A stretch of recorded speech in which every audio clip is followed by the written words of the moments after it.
अस्सलाम वालेकुम। My name is Akram and आप देख रहे हैं मेरा यूट्यूब चैनल अकरम्स एजुकेशनल वीडियोस। उम्मीद है आप सब खैरियत से होंगे। आज का जो हमारा टॉपिक है वो है केमिकल इक्वेशन। बहुत ही इम्पोर्टेंट टॉपिक है। वीडियो को एंड तक ज़रूर देखिएगा और अगर मेरी वीडियो आपको अच्छी लगे, इन्फॉर्मेटिव लगे तो इसे लाइक कीजिएगा और शेयर भी ज़रूर कीजिएगा ताकि दूसरों को भी फ़ायदा हो इससे। और अगर आप मेरे चैनल पर फर्स्ट टाइम है तो मेरा चैनल सब्सक्राइब ज़रूर कीजिएगा ताकि ऐसी ही आने वाली नेक्स्ट इन्फॉर्मेटिव वीडियो आप तक ऑटोमेटिक पहुंचती रहे। तो चलते हैं, हम अपने लेक्चर का आगाज़ करते हैं केमिकल इक्वेशन से। बेसिकली केमिकल इक्वेशन है क्या? ये एक बहुत शॉर्ट मेथड है, तरीका है ज़ाहिर करने का किसको? केमिकल रिएक्शन को। और किस शक्ल में? सिंबल और फार्मूले की शक्ल में किसके? सब्सटेंस के, जो कि शामिल हो रहे होते हैं केमिकल इक्वेशन के अंदर। अब यहाँ पे in terms of symbol and formula से मुराद ये है कि केमिकल रिएक्शन के अंदर जो है हमारे एलिमेंट भी रिएक्ट करते हैं और सब्सटेंस भी करते हैं। तो जब हम एलिमेंट्स की बात करेंगे तो वहाँ पे हम एलिमेंट्स का सिंबल इस्तेमाल करेंगे, और जब हम सब्सटेंस की बात करेंगे तो वहाँ पे ज़ाहिर है फार्मूले की बात होगी, वहाँ पे सिंबल की बात नहीं होगी। अच्छा, अब हम थोड़ा सा इसको फर्दर एक्सप्लेन करते हैं कि स्टार्टिंग में जो सब्सटेंस होते हैं रिएक्शन होने से पहले वो कहलाते हैं रिएक्टेंट्स, और वो हमेशा रिएक्शन के लेफ्ट हैंड साइड पर लिखे जाते हैं। जबकि वो सब्सटेंस जो कि प्रोड्यूस होते हैं, बनते हैं, उनको हम क्या कहते हैं? प्रोडक्ट्स कहते हैं। वो हमेशा राइट हैंड साइड पर लिखे जाते हैं केमिकल रिएक्शन के किसी भी इक्वेशन के। अच्छा, रिएक्टेंट्स और प्रोडक्ट्स को जो है सेपरेट किया हुआ होता है किसके ज़रिए? या तो एक सिंगल एरो होता है या फिर एक डबल एरो होता है। और ये जो सिंगल एरो और डबल एरो जो है ये डिपेंड करते हैं किस पर? केमिकल रिएक्शन की टाइप्स पर। ठीक है, अब हम बढ़ते हैं अपनी नेक्स्ट स्लाइड की तरफ। बेसिकली हम आज के लेक्चर में मुख्तलिफ रिएक्शंस को डिस्कस करेंगे कि रिएक्शंस के अंदर क्या क्या चीज़ें ऐसी हैं जो हमें पता होनी चाहिए। बहुत ही बेसिक चीज़ें हैं। तो मिसाल के तौर पर हमारे पास जो है दो मॉलिक्यूल है हाइड्रोजन के जो कंबाइन कर रहे हैं ऑक्सीजन के एक मॉलिक्यूल के साथ। ठीक है। अच्छा, अब ये हमें क्या देगा? 2H2O, यानी कि वाटर के दो मॉलिक्यूल हमें मिलेंगे। अच्छा, अब यहाँ पे क्या हुआ है कि हमने जो है सब्सटेंस के पूरे नाम नहीं लिखे, ना हमने एलिमेंट के सिंबल लिखे हैं।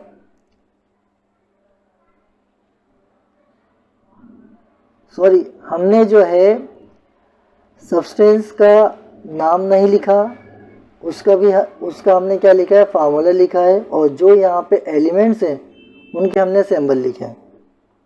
ठीक है, जैसे यहाँ पे 2H2 है तो इसका पूरा नाम क्या है? हाइड्रोजन है। H को हम क्या कहते हैं? हाइड्रोजन कहते हैं। तो यहाँ पे हमने हाइड्रोजन नहीं लिखा बल्कि हमने इसका सिंबल लिखा है। इसी तरीके से O2 है। O2 जो है ऑक्सीजन है, इसका हमने नाम नहीं लिखा, पूरा हमने इसका सिंबल लिखा है। सिमिलरली अब आप आ जाएं राइट साइड पर, तो हमने यहाँ भी जो है वाटर नहीं लिखा बल्कि वाटर का जो फार्मूला है हमने वो लिखा है। अब हम बढ़ते हैं अपनी नेक्स्ट स्लाइड की तरफ। अच्छा, यहाँ पे हमें एक और अहम चीज़ सीखने को मिलेगी, वो क्या है? चलते हैं देखते हैं। नंबर्स जो होते हैं फॉर्मूले के फ्रंट पर किसी भी केमिकल रिएक्शन में वो क्या कहलाते हैं? कोएफिशिएंट कहलाते हैं। और ये क्या जाहिर कर रहे होते हैं? मॉलिक्यूल्स की तादाद जो कि रिएक्ट करती है केमिकल रिएक्शन के अंदर एक दूसरे के साथ। अच्छा, जहाँ पर कोई कोएफिशिएंट नहीं होगा वहाँ पर 1 कंसीडर किया जाएगा। हमारे सामने एक एग्जाम्पल है। वो आप देख सकते हैं। हम पहले लेफ्ट हैंड साइड की बात कर रहे हैं जो कि रिएक्टेंट है। आप देख रहे होंगे स्क्रीन पर के 2H2 लिखा हुआ है। तो H के बराबर में जो 2 है फ्रंट पे, वो क्या है, 2 क्या है, कोएफिशिएंट है, ठीक है। प्लस O2 के फ्रंट पर कुछ भी नहीं है तो 1 कोएफिशिएंट समझा जाएगा। अब आ जाए आप राइट साइड पर क्या है, 2H2 है। तो यहाँ पे H के फ्रंट पर 2 लिखा हुआ है, तो लिहाजा यहाँ पे क्या है, 2 कोएफिशिएंट होंगे। अब हम बढ़ते हैं मज़ीद अपनी नेक्स्ट स्लाइड पर। अच्छा, आपने देखा होगा केमिकल रिएक्शंस के अंदर के सब्सटेंस के आगे कभी H लिखा हुआ होता है, कभी जो है L लिखा हुआ होता है, कभी G लिखा हुआ होता है। ये क्या चीज़ें होती हैं? अच्छा, ये जो एक्सप्रेशन होते हैं किसी भी एलिमेंट के आगे या सब्सटेंस के आगे, लाइक GLS, ये जो है रिएक्टेंट्स में भी लिखे जाते हैं और प्रोडक्ट्स में भी लिखे जाते हैं। कब? फार्मूले के बाद। अगर एलिमेंट होगा तो उसके सिंबल के बाद, और अगर सब्सटेंस होगा तो सब्सटेंस के आखिरी में होगा ये। अच्छा, ये क्या जाहिर कर रहे होते हैं? Solid, liquid and gas. Reactant जो है वो गैस भी हो सकता है, लिक्विड भी हो सकता है, सॉलिड भी हो सकता है, चूँकि मैटर 3 स्टेट्स में पाया जाता है। और प्रोडक्ट्स भी क्या है, वो लिक्विड भी हो सकता है, गैस भी हो सकता है और सॉलिड भी हो सकता है। तो यहाँ पे हमारे पास एक एग्जाम्पल है कार्बन की। कार्बन के आगे आप देख रहे होंगे रिएक्टेंट में वो जो है S लिखा हुआ है ब्रैकेट में। इट मीन्स के कार्बन यहाँ पे क्या है, सॉलिड फॉर्म में। O2 के बाद ब्रैकेट में G लिखा हुआ है। इट मीन्स के ऑक्सीजन जो है वो गैस है। एरो के बाद राइट हैंड साइड पर आप देख रहे होंगे कि CO2 के बाद G लिखा हुआ है, तो इट मीन्स कि ये गैस है। यानी कि कार्बन और ऑक्सीजन ने जब रिएक्ट किया, सॉलिड और गैस ने जब रिएक्ट किया, तो क्या बना हमारे पास, कार्बन डाइऑक्साइड गैस बन गई। एक और हमारे पास एक्सप्रेशन है इसी लाइक दैट GLS, जो कि हम बहुत ज़्यादा इस्तेमाल करते हैं एक्वस के लिए। एक्वस के लिए क्या इस्तेमाल किया जाता है, AQ इस्तेमाल किया जाता है। ये जाहिर कर रहा होता है कि सब्सटेंस जो है वो ऐसे सॉल्यूशन में है जिसमें सॉल्वेंट क्या है, पानी है।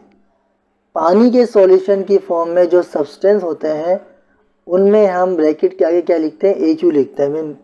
मिसाल के तौर पर हमारे पास रिएक्टेंट क्या है, NaCl सॉलिड है। हमने इसको क्या किया, पानी के अंदर डाल दिया। आप देख रहे होंगे एरो के ऊपर क्या लिखा हुआ है, H2O लिखा हुआ है। हमने जब इसको पानी के अंदर डाला तो NaCl वैसे भी आप अगर प्रैक्टिकली करके देख सकते हैं कि NaCl को सोडियम क्लोराइड वो सॉल्ट होता है जो हम डेली रूटीन में अपने इस्तेमाल कर रहे होते हैं कुकिंग के अंदर, ठीक है। तो NaCl को जब हमने पानी के अंदर डाला तो वो क्या बन गया, NaCl पानी का सॉल्यूशन बन गया वो। इसी वजह से हमने राइट हैंड साइड पर यानी प्रोडक्ट साइड पर क्या लिखा हुआ है, AQ लिखा हुआ है NaCl के बाद। ये भी एक एक्सप्रेशन है जो हमें पता होना चाहिए। किसी भी रिएक्शन के आगे ये लिखा हुआ है AQ, तो इट मीन्स ये क्या है ये। अब हम बढ़ते हैं अपनी नेक्स्ट स्लाइड की तरफ। बाज़ औक़ात क्या होता है कि रिएक्शन जो है वो रिएक्शंस क्या होता है कि वो लिखे जाते हैं एरो के ऊपर। तो जब रिएक्टेंट्स को जो है हीट किया जाता है, यानी कि अब ये एक और टाइप से रिएक्शन की, इसमें क्या चीज़ हम सीखेंगे, इसमें हम सीखेंगे कि जब रिएक्टेंट्स को हीट किया जाता है तो उसके लिए हम एक सिंबल इस्तेमाल करते हैं। वो सिंबल क्या होता है, डेल्टा का होता है। उसको हम ट्रायंगल की शेप का होता है वो। बेसिकली ये ग्रीक लेटर होता है, ये कैपिटल, जिसको हम क्या कहते हैं, डेल्टा कहते हैं। और ये जो है एरो के ऊपर हम लिखते हैं इसको। मिसाल के तौर पर हमारे पास कैल्शियम कार्बोनेट है। कैल्शियम कार्बोनेट क्या है, सॉलिड है। इसको जब हमें इसको ब्रेक करना होगा तो हम क्या करेंगे, हम इसको हीट देंगे। जब इसको हम हीट देंगे तो ये दो पार्ट्स में ब्रेक हो जाएगा, कैल्शियम ऑक्साइड जो कि सॉलिड है आप देख रहे हैं, प्लस कार्बन डाइऑक्साइड जो कि क्या है, गैस है। तो ऐसे रिएक्शन जिनको हम हीट देते हैं उनमें हम एरो के ऊपर एक साइन लगाते हैं, एक क्या कह सकते हैं आप, लेटर है डेल्टा, उसको हम यूज़ करते हैं। इसी तरह से हमारे पास एक और रिएक्शन है, वो क्या है, अगर हम कैटलिस्ट इस्तेमाल करते हैं तो वो भी एरो के ऊपर शो हो रहा होता है। मिसाल के तौर पर हमारे पास कार्बन डाइऑक्साइड गैस है, कार्बन डाइऑक्साइड भी गैस है, और हमारे पास जो है सल्फर डाइऑक्साइड गैस है हमारे पास, और हमारे पास O2 है, ये भी गैस है। तो जब हम इसको रिएक्शन करवाएंगे तो हमें एक कैटलिस्ट की ज़रूरत पड़ेगी ताकि इसका रिएक्शन जो है तेज़ी से हो जाए। बेसिकली कैटलिस्ट का काम ये होता है कि वो केमिकल रिएक्शन की स्पीड को इंक्रीज़ करता है। तो हमें क्या मिलेगा, सल्फर ट्राइऑक्साइड हासिल होगी, जो टोटली क्या होगी, गैस होगी हमारे पास। अब हमारी लास्ट स्लाइड है, इसमें भी हम जो है रिएक्शन की एक टाइप्स है कि अगर वहाँ पे इस तरह से रिएक्शन आ जाए तो आप उसको किस तरह से जो है रीड कर सकते हैं, उसको क्या चीज़ समझ सकते हैं आप उसके अंदर।